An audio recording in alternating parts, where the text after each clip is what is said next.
बिस्मिल्लाहिर्रहमानिर्रहीम अस्सलाम वालेकुम। इजराइल ने कहा था कि यमन का कोई भी मिसाइल हमारी एयर स्पेस में दाखिल नहीं होगा। ये ज़रा मनाजिर आपकी स्क्रीन पर चल रहे हैं, ज़रा इनको देखिए। वीकेंड पर ये सूरत हाल होती है इजराइल के साथ।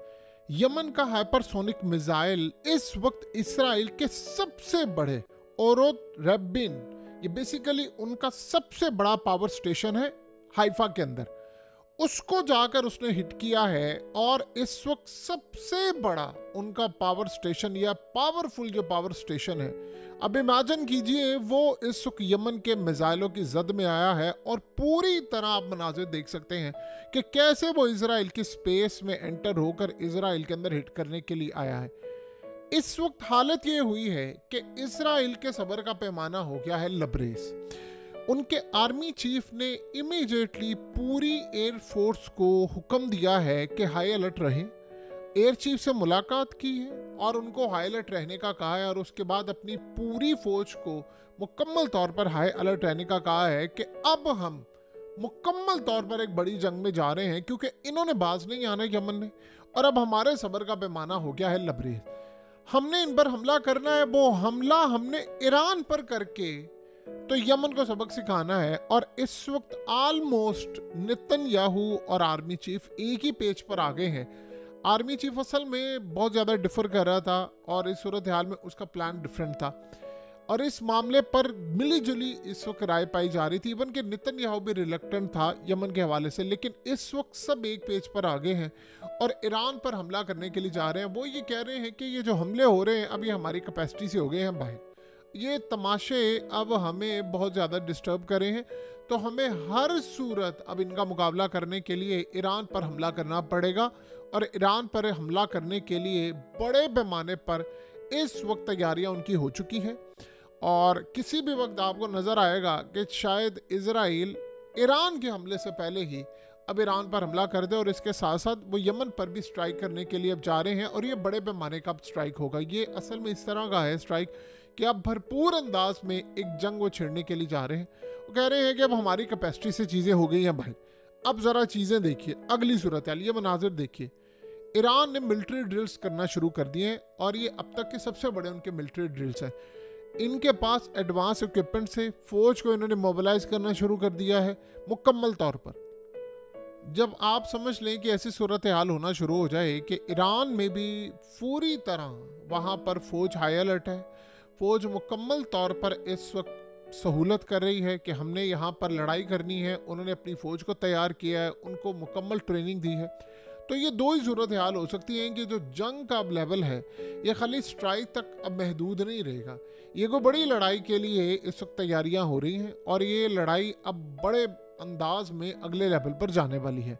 देखिए, यमन ने जो आज हमला किया है, यमन ने फिर कहा है कि हमने हमला करना है, आज भी करना है, रात को भी करना है, कल भी करना है, परसों भी करना है। इसराइल को एक बात का सबसे बड़ा जो खदशा इस वक्त नज़र आ रहा है कि यमन के पास इस वक्त तो हमला करने के लिए है बहुत कुछ।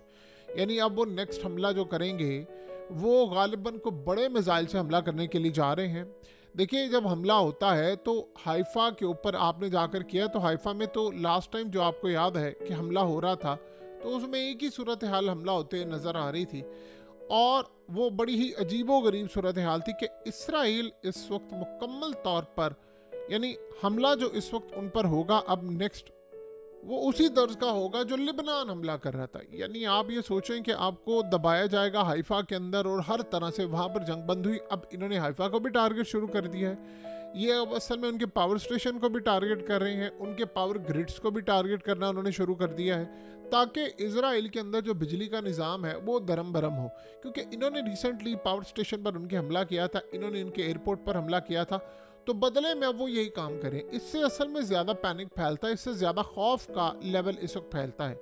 तो इस वक्त सबसे बढ़कर जो सूरत हाल पैदा हो रही है इसराइल की, कि इसराइल की यानी जो ख़ास तौर पर मिलिट्री एक्सरसाइज है वो उनकी आर्मी हेडक्वार्टर में इस वक्त हो रही है। यानी आप ये सोचें कि इसराइल की फ़ौज इस वक्त हंगामी बेसिस पर एक्सरसाइज कर रही है, वहाँ पर लोग एहतजाज कर रहे हैं, शदीद इस वक्त गुस्सा वहाँ पर आया हुआ है कि मामला काफ़ी हद तक इसराइल के लिए ख़राब है। सो इस वक्त इसराइल ने भी अपनी मिलिट्री ट्रेनिंग शुरू कर दी है, उन्हें ड्रिल शुरू कर दी हैं।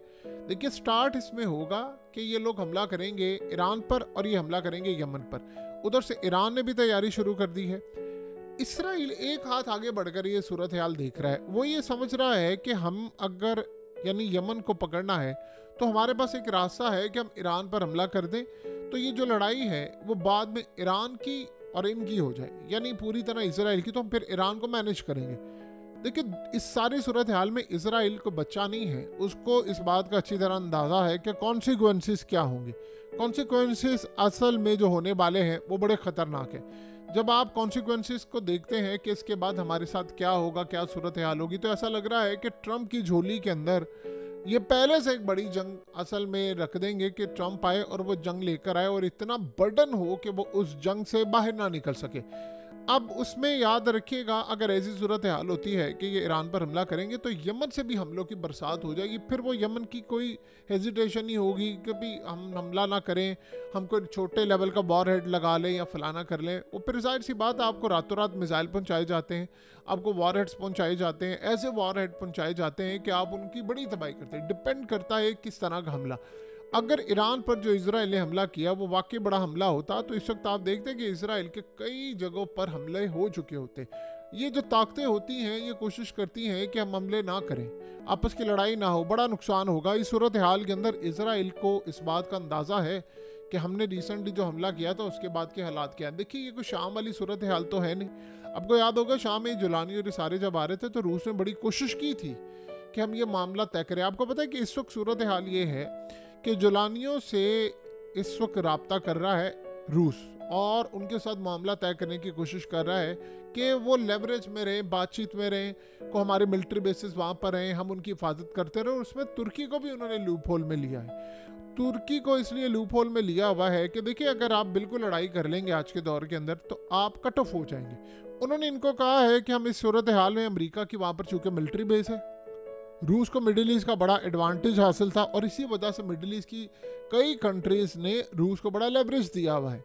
सो इस सारी सूरत हाल के अंदर तुर्की के साथ भी उनके कुछ बैक एंड पर मामला तय हो रहे हैं, यहाँ तक कि हालात बड़े ख़राब हैं, आपस में उनकी लड़ाई भी है। लेकिन फिर भी वो कह रहे हैं कि ठीक है, हम तुर्की को ये कहते हैं कि हम यहाँ पर हैं, मिलिट्री बेस हम यहाँ पर रखते हैं, हमें यहाँ पर बहुत सारी कार्रवाई करने का मौका मिलेगा। और अगर ऐसी सूरत हाल हो जाती है कि जुलानी और ये सारे लोग जो हैं यानी तुर्की के थ्रू, देखिए जुलानी और इन सब का एक काम है, उन्होंने इजराइल के खिलाफ लड़ाई नहीं करनी, लेकिन रूस को यहाँ पर हर कीमत पर रहना पड़ेगा। तो आप ये सोचो वो वहाँ से निकले, लेकिन यहाँ से यमन के हवाले से वो फिर पीछे नहीं हटेंगे, तो यमन को भी असला जाएगा। अब ये सूरत हाल देखने वाली है कि क्या यमन को बचाना इस वक्त रूस की प्रायोरिटी है? बिल्कुल है, क्योंकि उस वक्त सबसे बड़ा मसला ये होगा कि यमन अगर चला जाता है तो एक ताकत ऐसी चली जाएगी जो इस तरह के हमले बाद में नहीं कर सकते। आज अमेरिका को आप हिट कर सकते हैं, आज आप इजराइल को हिट कर रहे हैं, आपको सिर्फ और सिर्फ खतरनाक वॉर हेड्स देने हैं और आपने मुकम्मल तौर पर इनको हिट कर लेना है। ये सूरत हाल इस वक्त पैदा हो रही है। देखिए, इस वक्त नेतन्याहू की हंगामी मीटिंग्स जारी हैं अपने मिनिस्टर्स के साथ और वो इस सारी सूरत हाल को देख रहे हैं कि यमन का काम क्या करना है। या तो फिर गजा के मामले पर कोई बातचीत का आगाज़ किया जाए ताकि उस पर जो बातचीत हो रही है उसको कोई फाइनल टच दिया जाए, क्योंकि चीज़ें फिट बैठ नहीं रही। हत्ता कि शाम के अंदर इजराइल की कामयाबी के बावजूद इसराइल को अब ये नुकसान उठाना पड़ रहा है कि वो इस जंग की हीट को अभी तक यानी बर्दाश्त नहीं कर पा रहा। देखिए, हमला हो रहा है उस पर, बड़े पैमाने पर हमले हो रहे हैं उस पर, तबाही हो रही है, यमन हमला कर रहा है, फलाना हमला कर रहा है, तो हमले तो लगातार इन पर हो रहे हैं। इन हमलों से जान उनकी छूट नहीं रही। अब वो पहले तेल अवीव तक थे, निवातम बेच सकते, अब वो बढ़ते बढ़ते यहाँ तक आ गए। अब बताइए, इस बात की क्या गारंटी है कि अगली दफ़ा निवातम बेस पर कोई ऐसा वॉर हेड नहीं हिट हो जाएगा जो सीधी तरह इनके F-35 के किसी को टारगेट करे? होगा, डेफिनेटली बात है, होगा। कभी कभार सिर्फ आपको ये बताया जाता है कि हम कहाँ तक जा सकते हैं, आपको मौका दिया जाता है कि आप ये हमला या फलाना ना करें। यमन के पास गंवाने के लिए कुछ नहीं, इसराइल के पास गंवाने के लिए बड़ी साइट्स हैं, बहुत कुछ है। यही हसन नसरुल्लाह ने कहा था कि आपकी 30 साल की मेहनत हम 30 मिनट में बर्बाद कर देंगे। आप ये सोचें कि इस वक्त हालत क्या हुई है कि नॉर्थ की साइड से उन्होंने कहा कि हमने लोगों को लाकर बसाना है, हमें कम से कम 5 साल लगेंगे नॉर्थ को, इजराइल के जो इतनी आग लगी, इतनी तबाही हुई, उसको दोबारा रीबिल्ड करते, लोगों का ट्रस्ट बहाल करते, क्योंकि जो वहाँ पर लोग घर छोड़कर गए हैं वो कह रहे हैं कि आप हमें गारंटी दे दोबारा ये काम नहीं होगा और हम वापस नहीं आएंगे, और कोई नए जो लोग हैं वो आने को तैयार नहीं है।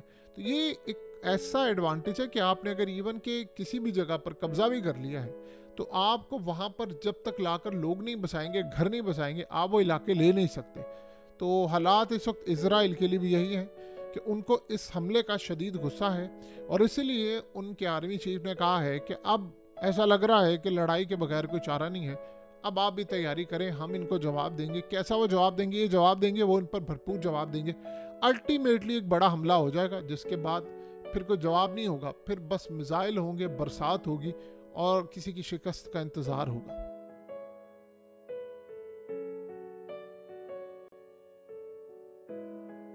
हकीकत टीवी को सब्सक्राइब करना मत भूलें, वीडियो को लाइक करें, शेयर करें और कमेंट सेक्शन में अपनी राय का इजहार ज़रूर करें।